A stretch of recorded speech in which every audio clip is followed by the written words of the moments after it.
All right. Hello, everybody. Welcome to our LinkedIn Live. Let's see. Trying to see if I can see how many people are here.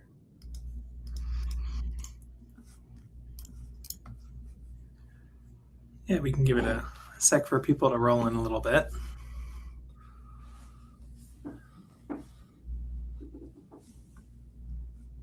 Brian and I are very excited to talk about AI and PR. So thank you for joining us. Yeah, this is pretty fun.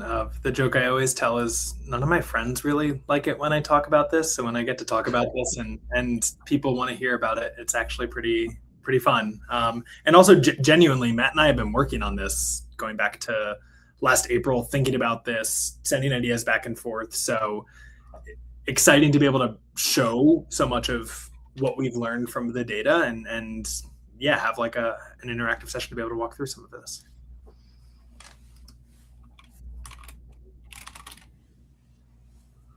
All right, so yeah, we'll probably get started in just a second here.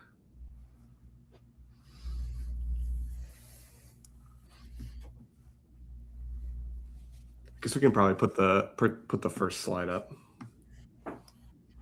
Let's see. Get that noise. Great.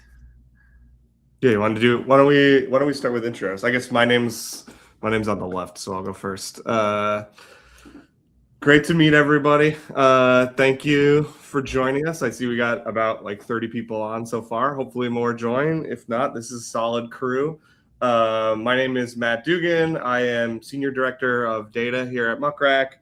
So yes, I spend most of my time thinking about data, AI, machine learning, how it interacts with PR, and in particular, one of the things that we're going to be talking about today, of course, which is the new phenomenon of, oh my gosh, all of a sudden now AI is talking about our brands. ChatGPT says stuff about our brands. ChatGPT has opinions about our brands. Where does it get all that from? And of course, for PR folks, what does that all mean? So that's kind of my background. I am joining today from just outside of Chicago. I'm in the Chicago suburbs. So yeah, I'll turn it over to Brian to intro himself. Great. My name is Brian Mail. I've been at Muck Rack for almost 6 years now, so seeing the changing landscape from Muck Rack's perspective for quite some time at this point. But I work every day with Matt, with a team of engineers, data scientists, product team members, and designers to understand how we translate all of these trends in media into products that make the PR profession more manageable and to help customers and people show results in that, while always keeping an eye on the journalists' relationships that we're maintaining in the meantime. And yeah, excited to talk about this topic. I think, Matt, to riff on what you shared off the top of, these AI systems are saying things about brands. This is an evolution of SEO where you're getting dropped into a homepage if you search for a certain product or search for a certain recommendation, and then you're doing the discovery of, what does this brand offer? What's this brand like? How do I navigate their website to find something that might help me to make a purchase of some sort of kind? It's different when all of a sudden an AI system is saying, your brand is bad at this, your brand is good at this. So how do we be able to understand how we can influence that, how we can measure that, and so on? So we're going to start with some basics within ChatGPT. While Muck Rack works with all sorts of different AI systems, we work with Claude and Gemini. Let's start at the top. This slide should look very familiar, at least the output of the slide, the framing of the slide, perhaps not the question we're asking, but someone out there is asking a question like, what app should I use for my personal finances? The reality is any brand that has a personal finance app wants to show up in the reply that's going to come through here. So if a member of that audience, of someone who's looking for this sort of support, wants to ask this question, they're going to start seeing a reply with real recommendations. In this case here, it looks like it's breaking it up. First category is all around money management. And all of a sudden, it's saying about Monarch Money, this is a great all-in-one tool for budgeting, for tracking accounts. It's also pulling in Empower, saying it's a free tool that combines spending tracking with investment planning as well. This would probably take your average customer, 10 minutes to click through the site to understand this sort of insight, and now it's distilled. If I'm Monarch Money, if I'm Empower, if I am Rocket Money, I want to sing from the rafters that this is really good news, that we are coming up as a recommendation here. So that then begs the question, how did that happen? How did we come up as this sort of recommendation? And more importantly, if I'm not one of those brands, well, how do I get my name as a bullet point up there? And as you can see here within these citations, effectively footnotes, if we go back to our bibliography days, it's looking at earned media primarily. And we're going to cut a little more through that. Of these citations, it is very important to understand what types of citations are there. Now, you're going to see some owned citations, and we'll talk about this. You're going to see some social, but primarily, as you can see in this example, this is the first one as we put together this deck here, of Forbes is the first citation that's coming up. So within this Forbes article, this is where the tried and true practice of PR comes together. This is an article in an accredited publication that a human wrote. And we want this human to cover my brand in a certain way. You'll hear me say this refrain a few times today, but the act of PR is not changing with all that's happening with GEO. Rather, there's a different wrapper around the work that you're doing, and that work is even more important because of the influence it carries. So when we look at all of these citations that are actually contributing to what AI is saying, we did a tremendous amount of data analysis on this. What you're looking at is a pie chart. Risky to do this at lunchtime, but a pie chart here. And this is looking at all of the breakdown of those citations, 82% of which are coming from earned media. And if you're curious about, well, like how much did we do around this? Is this coming from all customers? This is coming from very advanced analysis and research that we've done with over 1 million prompts and over 1 million links. Prompts that ran the gamut from what's the best pizza in New York to my foot hurts, what should I do for it if I have a race on Sunday? Anything and in between. And if you're looking at what this earned media is, we'll also call attention to this slice in particular. Around a quarter are journalistic. That journalistic quarter is often propagating through all of the other sections you see here. We don't have a slide for it, but for example, Reddit comes up quite a bit. When Reddit is cited, 51% of the time, it's including a journalistic link. Even we know that at the Reddit level, that journalism matters, that earned piece matters. This is refreshing in a lot of ways because it's going to accredited journalism to be able to help make these sorts of decisions. So with all of that sort of level setting, with all of that of what it means to be able to understand what these are saying, it then begs the question of how much is this changing? How can I monitor this? What can I do about this? Like, how do I even possibly begin given the scope of some of this? So I'm going to kick to Matt now to walk through some of the themes that we're going to see within all of this. Yes, thank you, Brian. So I think one of the things that we're going to continue to talk about through this, little LinkedIn Live session, we're going to kind of toggle between thinking of things really big picture and thinking of things like really kind of zoomed in, focused on like an individual AI response or an individual AI prompt. I think in some ways that's just a helpful way for us to kind of like talk about what this means for individual people who are interacting with ChatGPT, as well as what it means for all of you on the, on the call here, on the meeting, trying to think of like how, what levers you have to play with from your brand's perspective. So number one thing is, as Brian called out on the previous slide, earned media is absolutely driving what these AI systems are saying. That's just a fact. Like AI is getting its opinions from earned media. But to Brian's point, what can we do about it? Brian, if you click to the next one, I don't know, it doesn't let me update this slide. Strange. So there's three things that we're going to walk through. We're going to spend the next couple of minutes kind of talking about this, three-prong approach to actions that you can take. First one we're going to start with is understanding how your brand's AI visibility compares to competitors. So just like many of you on the call are probably familiar with the concept of essentially like measuring your share of voice, you might look at a series of publications or media outlets that you feel are relevant to your audience, and you might measure what percentage of the time is our brand mentioned compared to our competitor's brand. We can do a very same thing with AI responses. So to show you what that might mean, let's look at this ChatGPT response on the right-hand side. So we can see already a couple of brands are mentioned in the response here. So we can see Mint is mentioned, you can see Pocket Guard, Rocket Money, etc. There's a handful, 5 or 6 brands mentioned here. The very first, I think the first thing that I want to call out is, in order to even analyze this response, which we could kind of treat like a news article in a way, this is some system, some might call it reputable and credible in the same way that news outlets are. And so we might want to measure our share of voice here. But there's an important difference, and that is that this piece of text does not exist in a vacuum. Notice this piece of text is specifically a response to a question. The question is, and we've got it here on the left-hand side in the slide, but it's specific to the question of what's the best budgeting app for beginners. And so that's going to be one of the themes that I want to, Brian and I kind of want to convey during this presentation, is it's really important to think about these types of questions and your audience and your persona. Because, for example, if I ask the question, what's the best budgeting app for beginners, we can see that ChatGPT gives us this recommendation.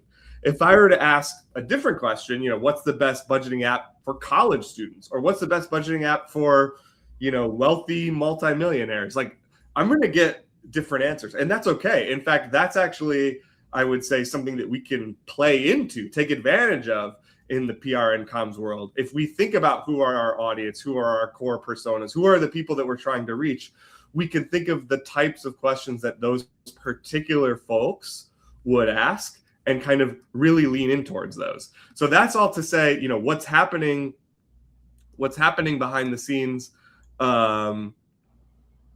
What's happening behind the scenes is that sorry, I've lost my train of thought because I saw one of the comments which we're going to hit. But the point is, what's happening behind the scenes is ChatGPT and any of the other AI systems is doing an assessment where it's trying to figure out which news outlet or which earned media has covered budgeting for beginners, which news outlet has covered budgeting for millionaires, which news outlet has covered budgeting for college students. And it's going to try to assemble its answer based on the sort of earned media that addresses the specific question at hand. So back to Elijah's question, which, by the way, folks, feel free to put questions in the chat. Thank you for breaking the ice, as it were, Elijah. What is the difference between journalistic hits and earned media when influencing AI placement? Yeah, if you go back, we're basically considering earned media to be, if I were to use a math and data term, a superset of journalism. So journalism is just one type of earned media. When we say earned media, we mean social, we mean journalism, we even mean sort of academic research, or you'll see here we have corporate blogs. Those are things like the McKinsey blog, the Deloitte blog, things that may not be considered necessarily journalism, but they're kind of like big, heavy blogs owned by companies. Those sorts of things, we're calling all of those earned media. And specifically, you can see that full slice of earned media is about 82% of links cited, whereas journalism is about a quarter. So just to be clear, it's not that one is different, it's just one is a subset of the other. Journalism is one subset of the overall pie. Good question, great question. So yeah, as I was getting at here, Brian, I think it would be a good time to click to the next slide.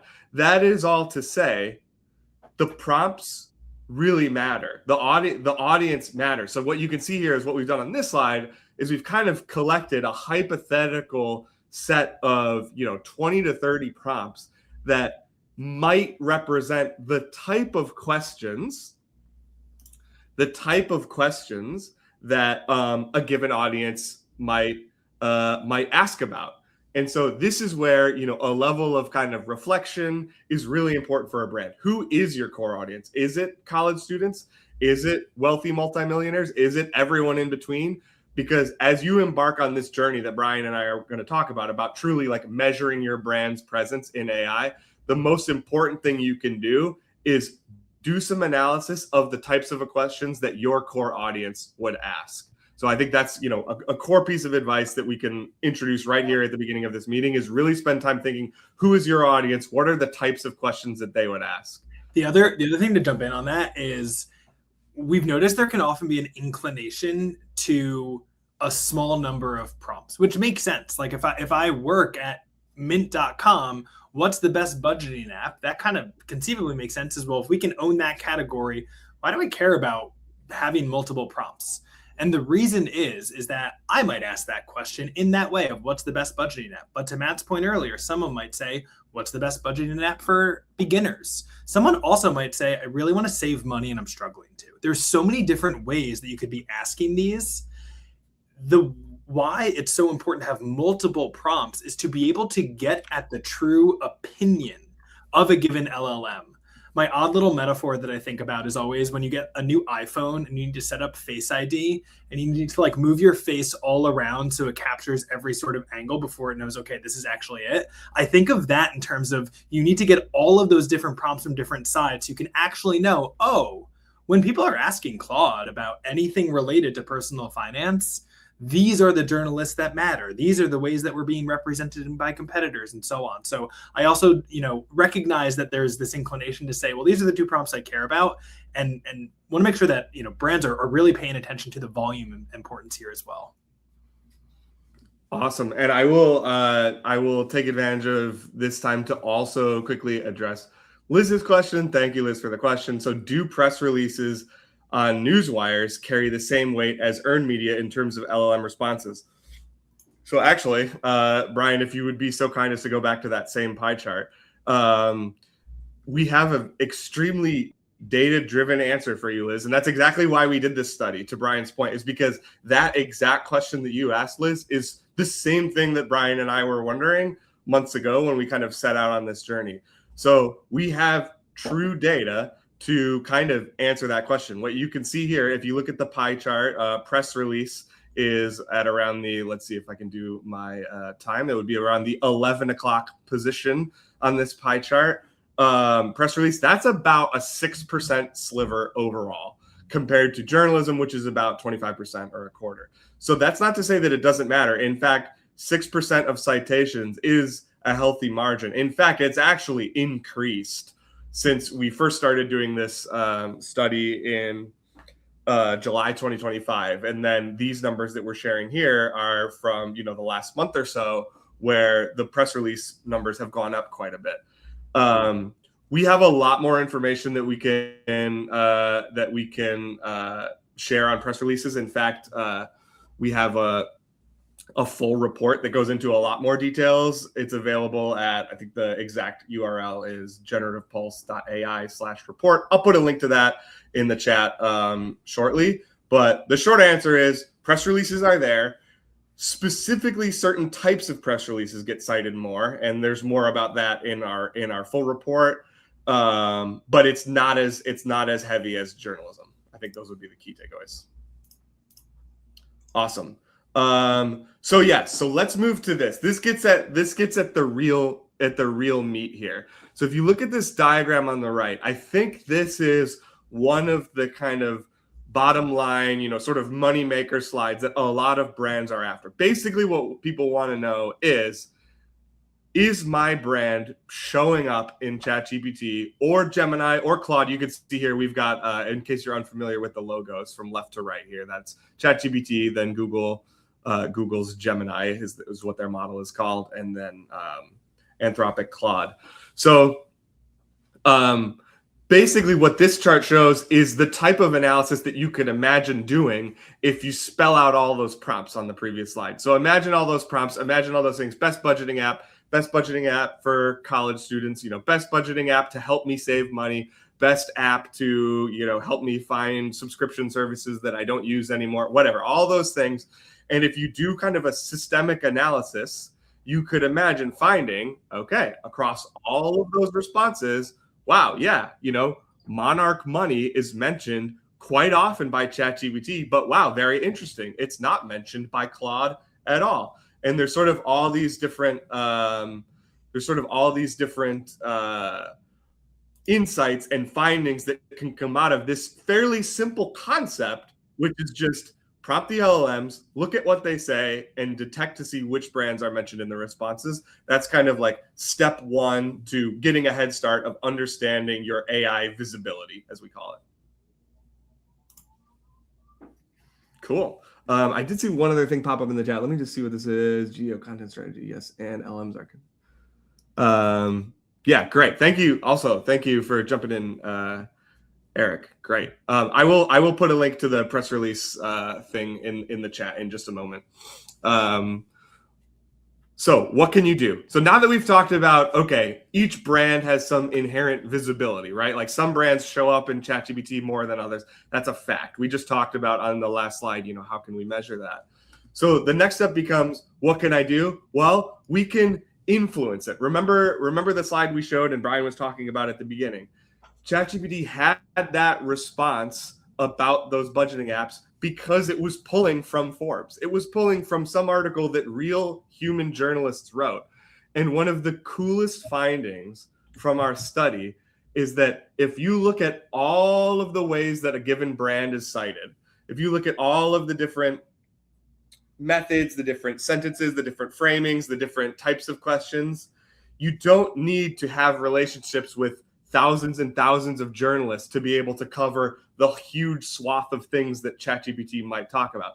In fact, the median brand, when we looked at this study, we did this across hundreds of brands, the median brand had the majority of their ChatGPT responses come from only 20 outlets. So it's not this huge infinite Rolodex that you need. The kind of like pithy way I like to say this is you don't need a huge Rolodex to be influential to ChatGPT. You just need the right Rolodex. You just need to find who are those outlets that are talking about our brand, specifically the ones that ChatGPT is reading, specifically the ones that Gemini is reading, specifically the one that Claude is reading. And the fact is, again, this is a good thing for us in PR. It's not a huge list. You don't need this endless analysis of finding the right sets of people that are influential to ChatGPT for your brand. It's a fairly small list. And in fact, what's even more interesting, if you go to the next one, Brian, actually go one more. What's even more interesting, and then I'll go back to that last one. But what's more interesting is this, which is if you look at, so again, we're Muck Rack, right? We have access to a large journalist database as a company, and we also help people write pitches to journalists through our platform, in case you're unfamiliar with Muck Rack. One of the things that we could analyze is how often are people sending pitches to that core group of influential journalists. In other words, think of it as a Venn diagram. For each brand, one circle is the journalist that this brand is actually pitching, and the other circle of the Venn diagram is which journalists are the ones that are influencing AI about that brand. Where is AI reading? Who is AI citing? Like that Forbes article that Brian, mentioned at the very beginning of the live session here. Like, are brands pitching that right person? And the fact is, as of 2025, as of the end of 2025, the data shows that unfortunately only 2% overlap between those Venn diagram circles. But I view that as an exciting opportunity. To me, it means like we are entering the era where in 2026, my strong prediction is that people are going to see this pattern more and more, and people are going to start pitching the journalists that are influential to AI more and more. That would be my number one prediction for 2026. We are going to see this 2% number go up quite a bit as more and more brands start to adapt to the reality that is some journalists happen to have the ear of these AI systems. Let's go back, Brian, go back to the time series graph that I kind of skipped. I do want to touch on this really quick because it's another really interesting finding from our report. And that is that these systems love citing recent content. And so while they will certainly cite stuff from 24 months ago. They will certainly cite stuff from 12 months ago. They will certainly cite stuff from 6 months ago. The fact is they love hyper recent content. So I know, of course, easier said than done. It's not always easy to, land major mentions and big outlets. But of course, it doesn't need to be big outlets. Like we said before, it just needs to be the right outlets for your brand. But boy, ChatGPT and Claude, they are going to heavily index on recent content. So the more of a steady stream you can get out there, I think the better. Yeah. And then to dig in on that a little bit, especially Eric, the point you brought up of how high domain authorities score really well. The other thing that's related to this, I think about, is how the more niche the sort of prompt and query, you will see an uptick in how niche the outlet is. An example I'll give sometimes, if you're a board game company, well, there's only so many articles the New York Times and the Wall Street Journal and whatever 90 plus domain authority outlets are covering that are about board games. However, these systems know that here are some outlets that are really credible within the board game community. So I think it's like that domain authority piece is really important, seeing that you can see the recency here of if you reach out to them and so on, but also mapping back to what that means of, having the full swath of domain outlets, but that Venn diagram with what it means to be AI influential is also, there's overlap and there's also some separate pieces to it as well. So just to touch on that as you're talking about outlets, Matt, wanted to jump in. Yeah, no, thank you. And yeah, Brian, go back to the slide that's like Aaron's. Yeah, exactly. So one of the things, that Brian's going to show us in a little bit and kind of addresses Timothy's question in the chat, which was, is average visibility score something that is available for us to access, or does it need to be calculated by some sort of study? The short answer is, you could run yourself 10 ChatGPT prompts, open up an Excel spreadsheet, try to calculate these yourself. The longer answer is, to do that at scale and build a really robust, strong measurement, you're going to need to do this on hundreds of prompts, like every day, over and over. There are tools available to you. It's the year 2026. There's software available to help with these things. So Brian is going to talk a little bit about that. But one of the cool things about taking this sort of big data approach to this problem is that the more of the study that you do, the more you can find the patterns, and you can say, wow, actually this one particular journalist, maybe in this case, Aaron from Forbes, Aaron is actually showing up and being cited at an incredibly high rate across these thousands of prompts. I want to go investigate Aaron. I want to see what Aaron's all about. And then, of course, in Muck Rack, for example, we have Aaron in our database. We can see that she writes articles about, credit and debt and interest rate and, payment services and all these sorts of things. You can start to build a picture of who she is, what she writes about, and start to understand what her relationship, how you might build a relationship with her. And to that point, yeah, Brian, if you go back to that next one there, that's one of the most important things that you can do. If you remember the title of this, what can you do about it?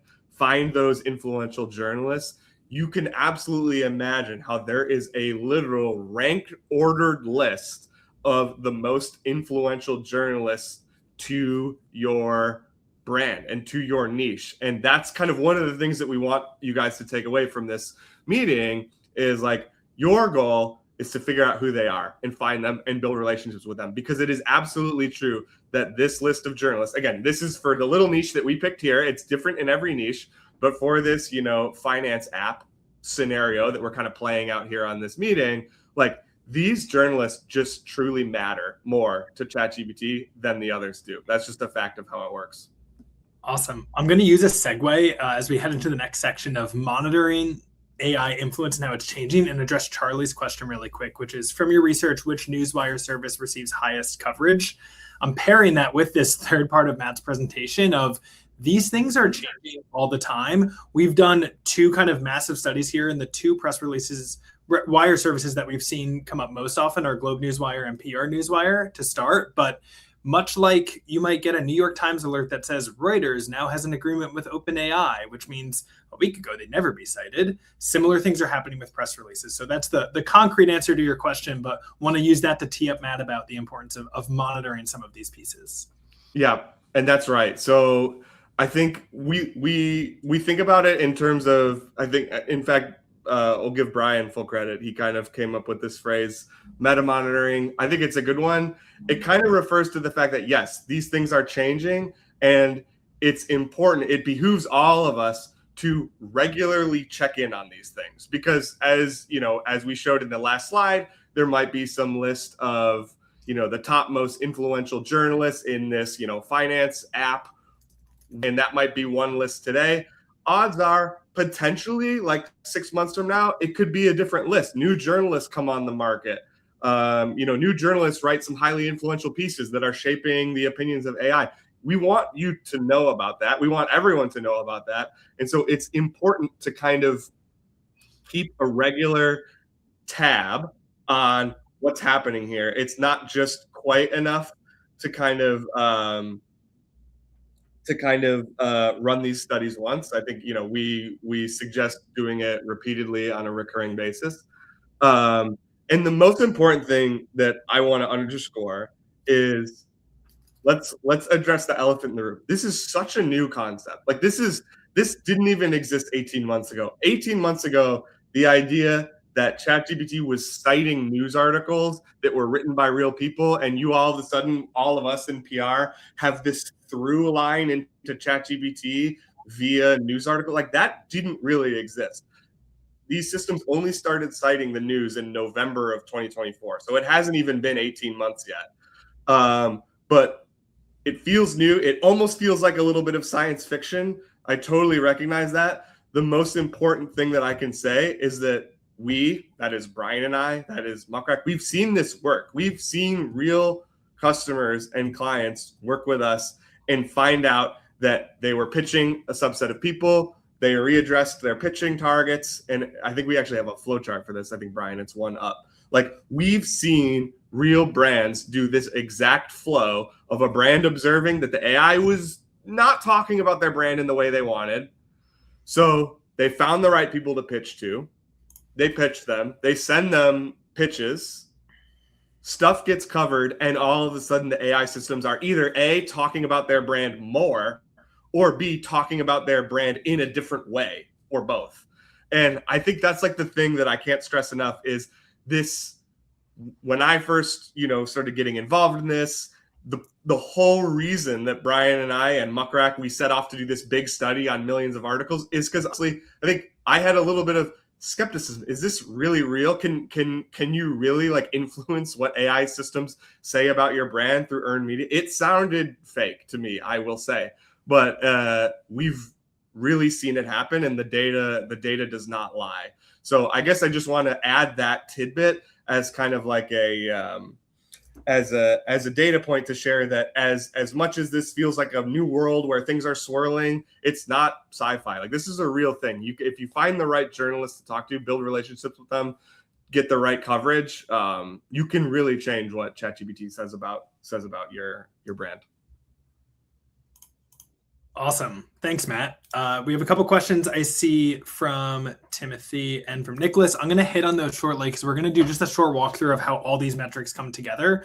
But the one point I want to hit before I get into that is the way we see it is that AI is another channel in cross-channel comms. My favorite kind of framing I like sharing is if you know who your consumer is or who the type of person is that's going to be perceiving your brand in some sort of way, that person's waking up and maybe they read the print New York Times and then they go to work and they listen to a podcast on the way to work. And then they're clicking through a whole bunch of digital articles and they go to, whatever sites they typically go to. And then at lunch, they're going to go to Claude or ChatGPT to ask a question to make a decision. Those are all just different channels, much like you have digital and print and podcasting and so on. Those all take unique strategies that are specific to the creators underneath each of those channels to be able to engage those sorts of audience members. This is no different. What's different is it's a way to package it to show internal stakeholders, external stakeholders that this is PR's moment. The pitch you're sending to the journalist to get that coverage, not really changing. What's changing is you picked a journalist that's even more influential, which is essentially, again, the point of PR to begin with. All of those sorts of pieces. So with that, and I'm going to speak to some of the questions that came in. I'm going to go ahead and share my screen. And what we're going to be looking at is many of these visuals that we've been talking through, putting them all together. The reason I wanted to walk through this is effectively like kind of the baseline metrics that are important to be able to monitor, to be able to take action, to be able to see what worked and what didn't. So to that first question from Timothy about average visibility score, is it something available to us to access? What's nice about visibility score, and even something like media strategy, earned, social, owned, all of these pie charts that we've been showing today, it's in a report called What is AI Reading? This is what Muck Rack has built itself. It's basically a version of What is AI Reading, but it's for your specific brand that you can track every single day. So this is available for our own Muck Rack customers, but also want to surface it in the context of these are the table stakes sorts of metrics and levers to be able to have. So within looking at this particular screen, we're looking at budgeting apps. We're carrying through the example. This is all powered by AI replies. So to make that real for a second, if I click view the most recent one, good budgeting apps for college graduate. If I click ChatGPT, this came in today. This is what ChatGPT said in response to this prompt, and it's giving some specific brand recommendations. We're looking at all of those in aggregate. So to answer, Nicholas, your question in particular, we see 100 as the number that's statistically significant to be able to begin getting at that true opinion. Within this sort of report, if I click the settings page where I'm kind of building this, I don't want to go into too much detail here, but you can see all of the different prompts that we have here, up to 100 to be able to capture that. Again, just hitting on a few things here. You can also view your visibility over time. You can view this media strategy breakdown. This one's really interesting. Again, it is what is AI reading, but every day. We see fluctuations here. Maybe this is like, an overshare, but I think it was October. Matt and I were on a huddle in Slack, like all of us do in some way, shape, or form, sharing screens, looking at data. And in the moment, we realized that all of a sudden, Wall Street Journal was showing up as a citation for ChatGPT, when truly a week ago, we were using the Wall Street Journal as an example of a citation that doesn't show up in ChatGPT. So that was meta monitoring at its finest. This is a really great way to say, oh, our own marketing team is making changes to our own site. Is that being cited more? Which links are being cited? Things like that. To carry that down, just to kind of follow that owned piece here, the framing that we've used is kind of never before in the PR marketing sphere has there been a single dashboard that everyone can look at and say, okay, I kind of know what I'm going to go do based on this. So while we're talking a lot about the PR use case here, it's also Geo's an amazing tool to engage your marketing team. So for example, if I scroll down briefly, I can look at what are the top 100 cited domains, and I can even look at my own URLs. In this case, youneedabudget.com. The pricing page is being cited the most within all of that. And this is just within 2 days of a report. What a great way to be able to go to our marketing teams and say, hey, have we updated our pricing page recently? This is actually coming up quite a bit. If we have new changes, let's make sure we act on that and be able to see how that's changing for sure. A couple other points here. You have your classic share of voice of just being able to see how your brand is showing up against your competitors. We have brand sentiment as well. It's not a secret that, perhaps to a fault, a lot of these AI tools are pretty chipper. They're going to put a really nice skin and make everything sound pretty friendly. So it's really important when you're looking at sentiment that you're looking at the entity sentiment. Within a long, nice reply that butters you up as it's speaking back to you, if it says something like, you need a budget's interface is poor, doesn't say that, hypothetical, you need to capture that. And that's one thing that Muck Rack's entity sentiment does here as well. But just something to be mindful of, how does sentiment, how does reputation evolve within this? Those are the sorts of nuances that are starting to enter. The last two pieces I'll hit on for now. One of them is all organization mentions. So I like this one because most brands have a really good sense of their competitors. And sure enough, Rocket Money, Monarch Money, Mint, we saw those in our share of voice. We're aware of those. However, this is an amazing way to discover peers and competitors that might have been off radar. So in this sort of case, I see Quicken, I see NerdWallet, I see Simplify. Some of those offer tools that I didn't really consider in how we talk about some of our competitors. So what a great competitive detection engine to be able to understand and discover things based on these replies. And then going back to so much of what Matt hit on, who are the journalists that are most frequently covering it? These are AI whisperers. If I pitch Elizabeth and I see what Elizabeth is covering, sure enough, personal finance, this is someone who is on this beat, who writes about this topic, the chances of me influencing what AI is going to say increases. And based on what Matt was showing, that, within the first 7 days, that's actually the most popularly published time for an article to be cited. You're going to get that information here as well. You actually have a chance of influencing it sooner than later. It's not always just the sort of let's wait for 6 months and hope that this gets covered. You can actually see results tactically. I think I said this was the last piece I was going to go through, but I lied live in person on LinkedIn Live. I'll do one more, which is this top 50 cited media outlets. Again, just to continue down this path a little bit. We see a lot of customers who are creating alerts and digests based on this. If we know that NerdWallet, the Jesse Metcham Show, Forbes Advisor, and Forbes, that if a story in there is most likely to actually influence what AI is saying, I might want to know whenever a story from those outlets are published that mentions my brand or that covers some of the things that I care about. So just all these sorts of little bits of actionable items that you can be able to go into. And one thing I'll quickly jump in to add too is another thing that we like to look at is specific URLs. Particular example, if you look at the bottom widget there, we've got this little example from ynab.com where we're looking at all of their articles. So as Brian mentioned, this is an interesting exercise. And like, if I'm this brand and we have our own marketing team and we're wondering, which of our own pages that we host on our own website are really resonating and landing within AI responses, it can be useful to kind of go site by site, URL by URL, blog post by blog post, and kind of count which ones are getting cited the most. And what we tend to find is that there is an underlying structure for blog posts, for articles, that tend to make them a little bit more likely to be cited. And this kind of is my segue into Karen's question, which Karen asks, if you were to give advice to the journal, what would they do to improve their influence ranking? I think that answer is the same answer whether you're a journalist writing for a formal media outlet publication. It's the same answer if you're a freelancer writing on your own blog. It's actually the same answer if you're a brand writing on behalf of your brand's blog, like we're seeing here at the bottom left corner with these owned URLs.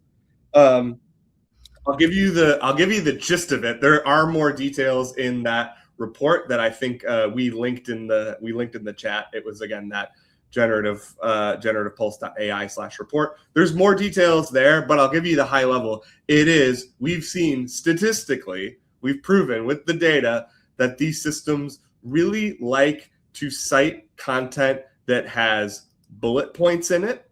It likes to cite content that have statistics in it. So there's a hilarious joke there that I'm reading statistics, and one of the statistics that I'm reading is that content is twice as likely to be cited if it has statistics in it.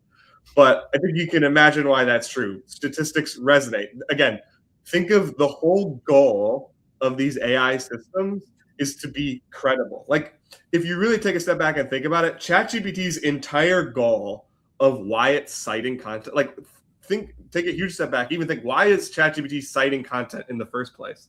Well, it's because when ChatGPT first came out, people were using it. Everyone was saying, hey, this thing's making a bunch of stuff up. How do I believe it? It's unreliable. This is never going to be a part of society if I can't believe it. So all of a sudden, ChatGPT, Gemini, Claude, all these players answer that by saying, okay, fine. We will ground our answers in real, reputable websites.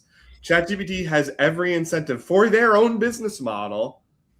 Their business model depends on being believable. So they are going to cite reputable content. And back to the point that I was getting at, statistics and data in content is a really reliable thing for them to point to. In fact, one of the findings we had in our report was we looked at press releases specifically. And I think we've all, especially all of us friends here in PR, we've all seen a press release that's maybe a little bit fuzzy. Maybe there's not a lot of whole meat in it. It's just a press release that says, company is pleased to announce a exciting vision for the future. And, maybe there's not a whole lot of meat there. ChatGPT is never going to cite that because it doesn't mean anything. There's nothing real. What ChatGPT does love to cite are ones with statistics, with bullet points. We even did an analysis where we measured what percentage of the sentences in the content were subjective versus objective. That is, they're like opinion type of sentences versus factual type of questions. And as you can imagine, the content that ChatGPT does choose to cite, and I'm saying ChatGPT, but I really mean all the AI systems, ChatGPT, Gemini, Claude, Perplexity, the ones they choose to cite have a much higher rate of objective sentences versus subjective sentences. So to bring it all back home, those are just a few of the points to try to address Karen's question. Whether you're a journalist or a marketing person working on your own brand, those points are true. You can find more details about it in our report, but the facts are bullet points, objective language, statistics, those sorts of things are going to increase your likelihood of getting stuff cited. Great. And then the other question I'll grab is Elijah's, which is, I actually think it's a great question. He said strange question, but this is a good one. Can we ask AI what keywords they pay most attention to concerning our industry and ranking, and direct prompts our audience uses? You can ask, however, it's far better to use what we know they're actually using. We know this concept of hallucinations exist. If a brand first off, a separate note on that, if AI hallucinates when talking about your brand, you want to know how it's hallucinating, which is why it's so important to know what the AI is actually saying. So what we have found is that if you're asking them point blank, it's not as reliable as studying what they're actually doing. It would be an entire kind of separate offering from these AI tools to be able to say, hey, here's all the prompts that everyone's asking, and here's the keywords that typically come up. It's a black box right now. The reason why all of this stuff is so valuable and so important, why we've invested so much in understanding it, is because there's no legible way, really clear way, or it's very difficult at the least to really get at some of those real pieces behind it. So the best thing to do is to look at what it's actually doing. So I have up here under key terms, this is a word cloud of all of the words within the replies themselves. So I look here and I see something like expense tracking. I also see debt payoff. I see invoicing. Perhaps those are things that I wouldn't frame exactly in that way if I'm going to pitch a journalist about an upcoming topic, or if I'm considering campaigns that we want to do to drive more awareness about my given brand. I can know this for a fact that in these hundreds of prompts and these, daily responses that I'm getting, I can frame it around this. So it's a long way of saying that the most reputable way to actually get this information is actually not to ask the AI, because they don't offer that right now. It's way more valuable and a more accurate representation of where they're getting the information to study what they're actually doing based on that.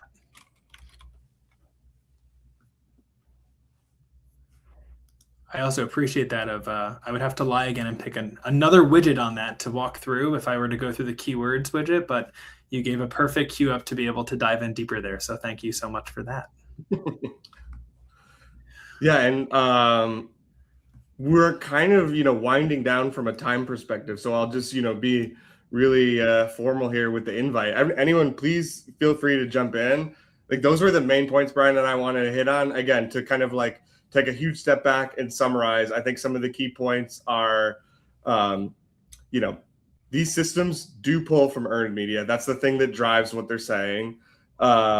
You can influence that. That's the beauty of this. That's the whole point why, Muck Rack, a PR company, is on the stage here talking about this topic, is because truly we believe, and the data supports it, that PR can influence, what AI systems are saying about brands, which is cool. What a time to be alive. Yeah.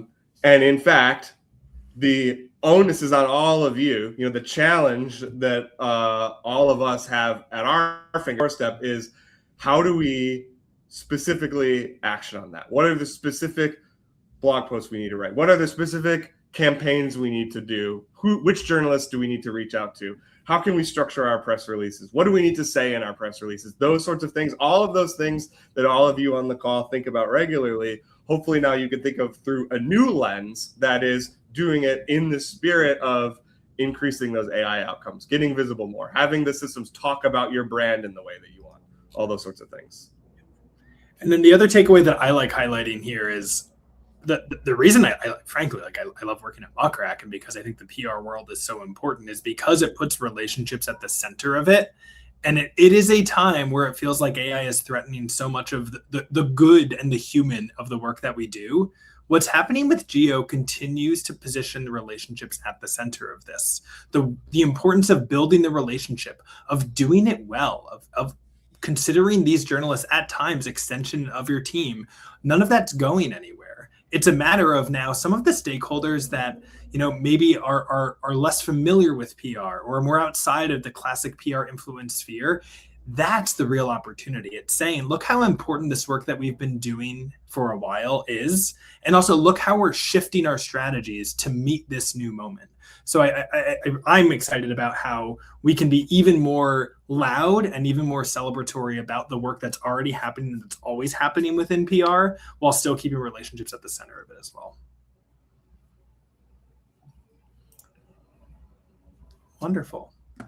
In that case, we thank you so much for your time. If any other questions come up, we'll make sure we coordinate with our team on our side to follow up. But truly, a lunchtime, middle of the week, we know it's busy. Thank you so much for tuning in, and we're excited to see where this all goes next. Yeah, thanks everybody, and don't hesitate. On LinkedIn, we're all here on LinkedIn anyway, so feel free to stay in touch, and be happy to continue chatting and meeting all of you. Thanks, guys. Thanks, everyone.